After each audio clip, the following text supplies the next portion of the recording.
नमस्कार, मैं जनभक्त शिवम गौतम। और जिस तरीके से सुशांत सिंह राजपूत के जो केस की कार्रवाई है, जांच है, वो जैसे जैसे आगे बढ़ रही है, उसी तरीके से राजनीतिक लोगों का, खासकर ठलुआ नेताओं का इस मामले में जो जुबान चलाने का तरीका है वो बहुत ज्यादा बिगड़ता जा रहा है।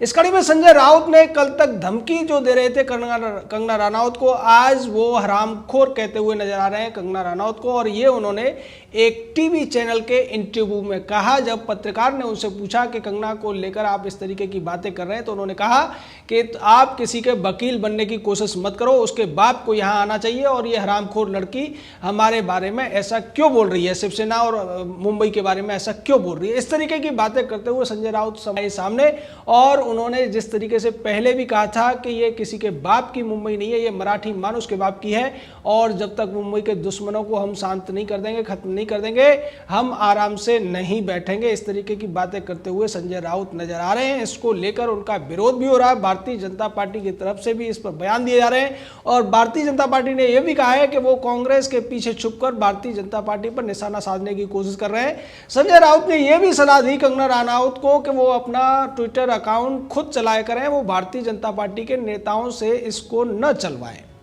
यानी कि अब संजय राउत को यह लगता है कि कंगना रनौत जो हिम्मत दिखा रही है वो अकेली हिम्मत नहीं दिखा सकती है, क्योंकि संजय राउत सोचते हैं कि वो बहुत बड़े नेता हैं, बहुत बड़े 30 मार खाए हैं, और उनके आगे अगर कोई मामूली लड़की बोलती है, और वो भी बॉलीवुड में काम करने के अलावा वो सीधे तौर पर खुली चुनौती देती है, इसका मतलब ये है कि भारतीय जनता पार्टी का समर्थन उसको प्राप्त है। ये भ्रम हो गया है संजय राउत को, क्योंकि अब तक वो जिस तरीके की राजनीति करते रहे या जिस तरीके से बातें करते रहे, तो उसमें तो यही लगता है कि जब तक व्यक्ति के पीछे बहुत बड़ी तोप नहीं हो, बहुत बड़ा संगठन नहीं हो, तब तक वो कुछ नहीं बोल सकता है। लेकिन कंगना रनौत ने जो कुछ दिखाया है उसमें स्पष्ट तौर पर देखने को मिल रहा है कि कंगना रनौत अकेली लड़की होते हुए भी हिमाचल से मुंबई आकर काम करने के बावजूद वो जिस तरीके से खुलेआम बात कर रही है, संजय राउत को चुनौती दे रही है, मुंबई पुलिस को चुनौती दे रही है, और मुंबई यानी महाराष्ट्र के गृह मंत्री अनिल देशमुख को चुनौती दे रही है, उससे ऐसा लगता है कि संजय राउत अपना आपा खो चुके हैं। और इसी खिसियाट में वो भारतीय जनता पार्टी को दोष दे रहे हैं, और कंगना रनौत को गंदी गंदी गालियां, यानी हरामखोर एक गाली ही होती है, ऐसी गाली वो भी टीवी चैनल पर देते हुए वो दिखाई दिए हैं, जिसको टीवी चैनल ने दिखाया भी है, जिसको टीवी चैनल ने प्रसारित भी किया। और उसके बाद वो सफाई भी देते हुए नजर आए। वो ये कह रहे हैं कि मेरी कोई व्यक्तिगत दुश्मनी नहीं है, लेकिन मुंबई का अपमान किया जाएगा, मुंबई पुलिस का अपमान किया जाएगा, तो हम इस पर गृह मंत्री से कार्रवाई करने के लिए भी कहेंगे। दूसरी तरफ संजय राउत के लिए बड़े झटके वाली बात यह है कि वो जिस रिया चक्रवर्ती को बचाने की कोशिश कर रहे थे, जिस सौविक चक्रवर्ती, इंद्रजीत चक्रवर्ती, यानी कि रिया के पूरे परिवार को बचाने की कोशिश कर रहे थे, क्योंकि उससे जुड़े हुए मामले में महाराष्ट्र सरकार के कई मंत्रियों के नाम सामने आने वाले हैं, कई नेताओं के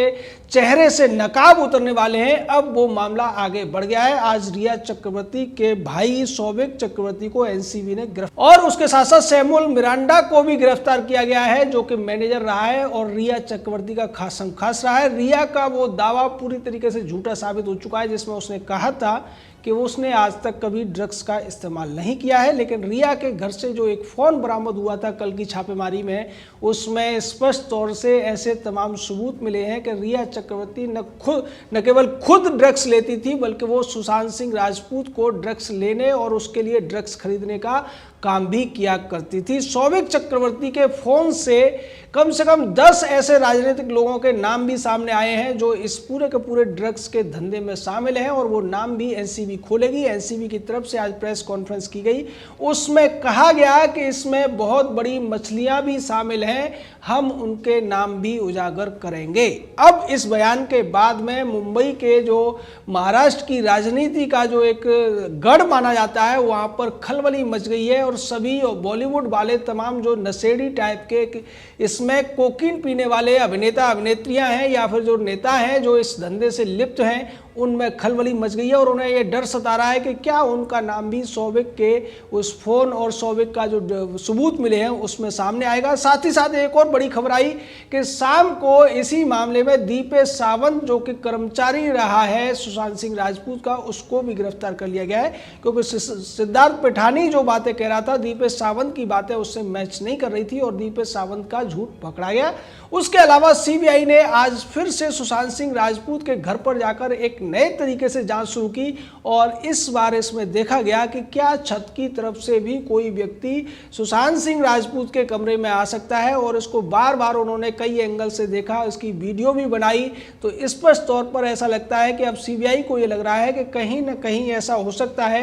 कि सुशांत सिंह राजपूत के कमरे में कोई व्यक्ति छत से भी आया है। इस एंगल को लेकर सीबीआई ने आज सुशांत सिंह राजपूत की बहन मीतू सिंह से भी लंबी पूछताछ की, क्योंकि मीतू सिंह सबसे ज्यादा संपर्क में थी सुशांत सिंह राजपूत के और वो मुंबई में ही रह रही थी। इसलिए सुशांत सिंह राजपूत से जुड़ी हुई अन्य जो चीजें बाकी लोग नहीं बता रहे हैं या जो चीजें मीतू सिंह को पता थी वो बार बार सीबीआई ने जानने की कोशिश की और उसे जानने के बाद ही वो घर पर पहुंचे थे, मीतू सिंह को साथ लेकर गए थे। तो ये पूरा का पूरा मामला अब इसमें एक नया एंगल भी जुड़ गया है कि कहीं ना कहीं ऐसा हो सकता है कि कोई पिछले दरवाजे से या छत से ऊपर से आया और उसने कुछ ऐसी घटना को अंजाम दिया जिसका अभी तक लोगों को पता नहीं था। दूसरी तरफ इस पूरे मामले में जिस तरीके से सुशांत के परिवार ने चाबी वाला मामला भी उठाया था कि अगर सुशांत सिंह राजपूत ने आत्महत्या की अपना गेट बंद करके, तो उन्होंने चाबी से गेट नहीं बंद किया होगा क्योंकि चाबी अब बाहर रहती है। तो वो चाबी कहाँ गई, और इसको लेकर जब दोबारा से पूछताछ हुई उसमें भी कई सारे ऐसे बातें सामने आई हैं जिसको लेकर सीबीआई ने अब जो अपना शिकंजा है, वो जो सुशांत सिंह राजपूत के घर पर काम करने वाले लोग थे, चाहे सिद्धार्थ पिठानी जैसा उसका साथ रहने वाला दोस्त हो या फिर दीपेश सावंत, नीरज सिंह और केशव नाम का जो कुक है, इन सभी पर दबाव बढ़ा दिया है। उसके साथ साथ एनसीबी ने आज जो अपनी जांच की उसमें सौविक चक्रवर्ती और सैमुअल मिरांडा के अलावा जो 2 ड्रग पेडलर पकड़े हैं उनको आमने सामने बिठाकर बातचीत की है। और अब ये स्पष्ट कर दिया है कि एनसीबी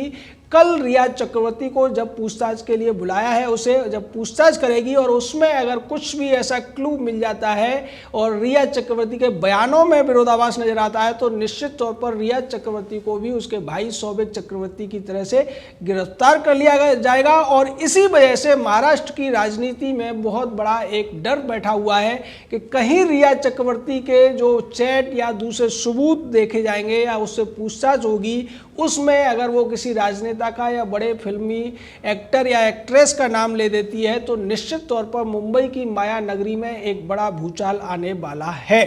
और यह भूचाल आना भी चाहिए। जिस तरीके से सुशांत सिंह राजपूत के इस मामले को दबाने की कोशिश की गई मुंबई पुलिस के द्वारा और पूरे देश का या उन लोगों का जो कि इस पूरे मामले में न्याय की मांग कर रहे थे, ध्यान भटकाने के लिए तमाम बॉलीवुड के डायरेक्टर, प्रोड्यूसर्स वगैरह को पूछताछ के बहाने बुलाया गया और उन्हें चाय पकौड़े खिलाकर वापस भेज दिया गया। और इस तरीके से 70 दिन ऐसे ही खराब कर दिए गए और इन 70 दिनों में तमाम सबूतों को मिटाने की कोशिश की गई, तमाम चीज़ों को पलटने की कोशिश की गई और जो जांच का दायरा है उसको एकदम से बदल दिया गया, जिसको लेकर अब सीबीआई बहुत ज़्यादा गंभीरता से एक एक चीज़ को बारीकी से ढूंढ रही है। अगर जो थोड़े बहुत सबूत कहीं हैं उनको खंगालने की कोशिश कर रही है और सीबीआई साथ ही साथ उन लोगों को बार बार पूछताछ कर रही है जो इस मामले से जुड़े रहे हैं, क्योंकि सीबीआई हो या दूसरी एजेंसियां, इनको पता होता है कि अगर कोई व्यक्ति अगर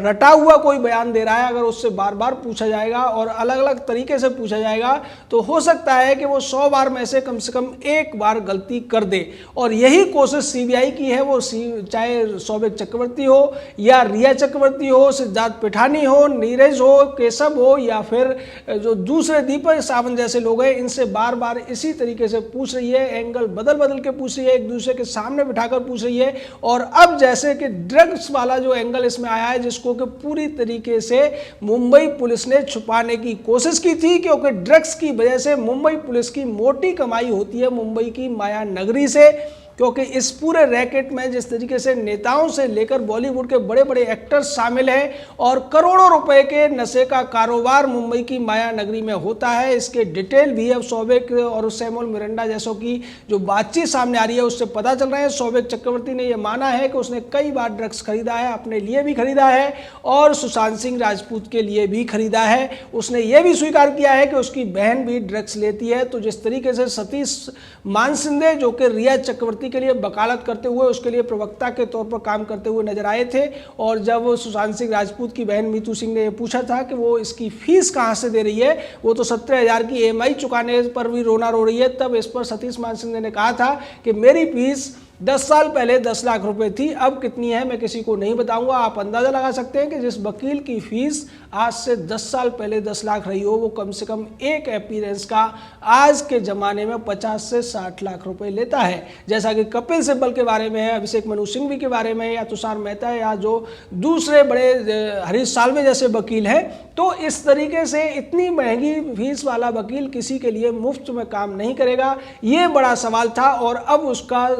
जो उत्तर है वो लोगों के सामने आता हुआ दिख रहा है कि इस पूरे मामले में जिस तरीके से ड्रग पेडलर्स को, ड्रग डीलर को और ड्रग्स का सेवन करने वाले बॉलीवुड वालों को बचाने की कोशिश की जा रही थी, वहीं से ये सारा का सारा फाइनेंस हो रहा होगा, जिसकी वजह से रिया चक्रवर्ती जैसी दोयम दर्जे की एक मामूली अदाकारा इतने बड़े वकील को खरीदने का दम भर रही थी, या इतने बड़े वकील से अपनी पैरवी कराती हुई नजर आ रही थी। इस पूरे मामले में अभी सीबीआई की जांच को बहुत ज़्यादा दिन नहीं हुए हैं, लेकिन 2 हफ्तों से कम की जांच में जिस तरीके से सीबीआई, एनसीबी और ईडी ने तमाम राज्यों से पर्दाफाश किया है, उससे ऐसा लगता है कि अगर मुंबई पुलिस ने भी गंभीरता दिखाई होती तो अब तक ये मामला पूरी तरीके से साफ हो चुका होता। लेकिन अब निश्चित ही सच तो सामने आएगा, लेकिन उसके साथ साथ महाराष्ट्र सरकार, शिवसेना और संजय राउत जैसे ठलुआ बैठे हुए नेताओं के चेहरों से भी नकाब उतर जाएगा। और ऐसा लगता है कि महिला आयोग भी संजय राउत के बयान पर संज्ञान लेगा, जैसे कि उन्होंने एक शिवसेना के विधायक के बयान पर संज्ञान लिया था, क्योंकि हरामखोर कहना एक महिला को ये बहुत बड़ा अपराध हो सकता है और इसके लिए निश्चित तौर पर महिला आयोग को संज्ञान लेना चाहिए और कार्रवाई करनी चाहिए। जय हिंद, जय भारत।